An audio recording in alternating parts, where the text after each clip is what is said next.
Hi മക്കളെ, അപ്പോൾ നമ്മുടെ എക്സാം ഇങ്ങോട്ട് അടുത്തു. നിങ്ങൾ പഠിച്ചു തുടങ്ങി കാണും. പക്ഷേ നിങ്ങൾ മനസ്സിൽ വെക്കേണ്ട അല്ലെങ്കിൽ ഒന്ന് പഠിക്കുമ്പോൾ ശ്രദ്ധിക്കേണ്ട ഒരു കാര്യം പറയാനാണ് ഞാൻ വന്നിട്ടുള്ളത്. ആകെ ഒരു കാര്യം ഞാൻ പറയുള്ളൂ, അതൊന്ന് മനസ്സിൽ വെച്ചേക്കുക.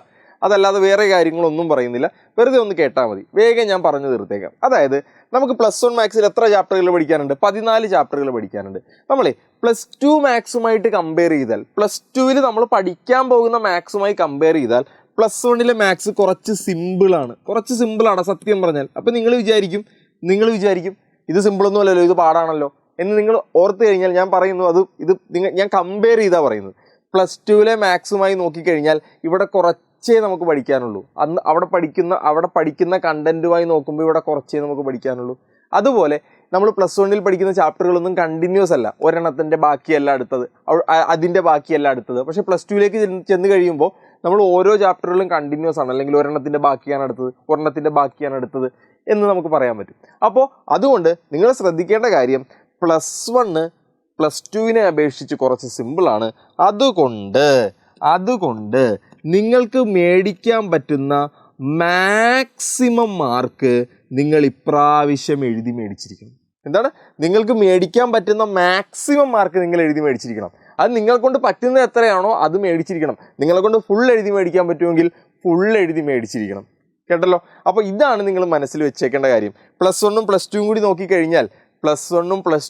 നോക്കിക്കഴിഞ്ഞാൽ ഏറ്റവും എളുപ്പം പഠിക്കാൻ +1 ആണ്. ഇനി നിങ്ങൾക്ക് മാത്സ് ബുദ്ധിമുട്ടുള്ള ഒരാളാണ്, അല്ലെങ്കിൽ നിങ്ങൾക്ക് ഒട്ടും പറ്റാത്ത ഒരാളാണ്, അപ്പോൾ നിങ്ങൾക്കൊരു പാസ് മാർക്ക് മതി അല്ലെങ്കിൽ ജയിച്ചാൽ മതി എന്നൊക്കെയുള്ള ആളാണെങ്കിൽ അയാൾ ഒരു 30 മാർക്കിന് വേണ്ടി, അല്ലെങ്കിൽ ഒരു 36 മാർക്കിന് വേണ്ടി, അല്ലെങ്കിൽ 32 മാർക്കിന് വേണ്ടിയെങ്കിലും, ഞാൻ പറയുന്ന ഒരു 35 മാർക്ക് നിങ്ങൾക്ക് വേണമെന്ന് പറഞ്ഞ ഒരു രീതിയിൽ നിങ്ങൾ പഠിക്കുക.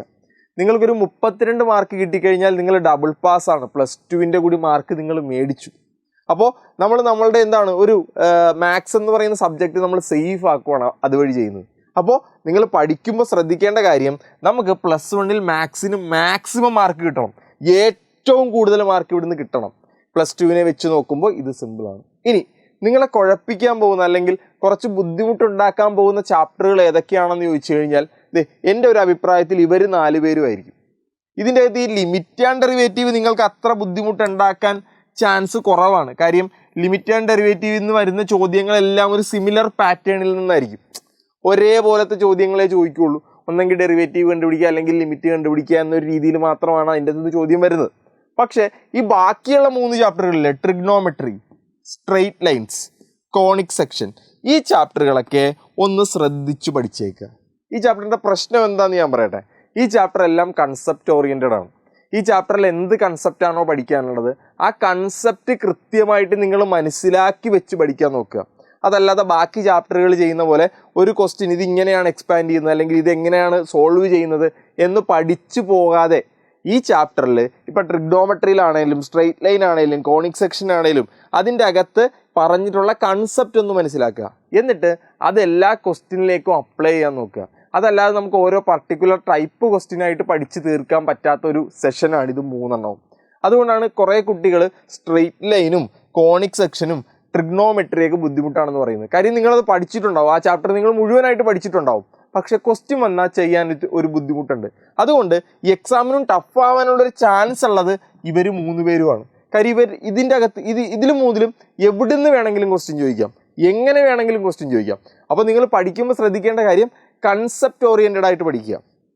ഇനി അപ്പോൾ നിങ്ങൾ ആലോചിക്കും, എന്താണ് ഈ കൺസെപ്റ്റ് ഓറിയൻറ്റഡ് ആയിട്ട് പഠിക്കുക എന്ന് പറഞ്ഞു കഴിഞ്ഞാൽ?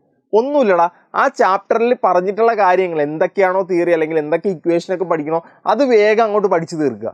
എന്നിട്ട് മാക്സിമം ക്വസ്റ്റ്യൻ ചെയ്യുക, കിട്ടാവുന്നത്രയും ക്വസ്റ്റ്യൻ ചെയ്യുക. അതിൻ്റെ അകത്തെ ഈ 3 ചാപ്റ്ററിലെയും ക്വസ്റ്റ്യൻ നിർബന്ധമായിട്ടും ഉറപ്പായിട്ടും ചെയ്ത് തന്നെ പഠിക്കുക. ചെയ്ത് പഠിച്ചാലേ ഇത് ഓക്കെ ആവുള്ളൂ. അപ്പോൾ ഓർത്തിരിക്കണം, ഈ 4 ചാപ്റ്ററുകളും കൃത്യമായിട്ട് പഠിക്കണം. പിന്നെ നേരത്തെ പറഞ്ഞ കാര്യം, +2വിനേക്കാളും കുറച്ച് എളുപ്പമാണ് +1. അപ്പോൾ മാക്സിമം മാർക്ക് നമുക്ക് എഴുതി മേടിക്കണം. ഓക്കെ അല്ലേ? അപ്പോൾ പഠിച്ചു വരുന്നു.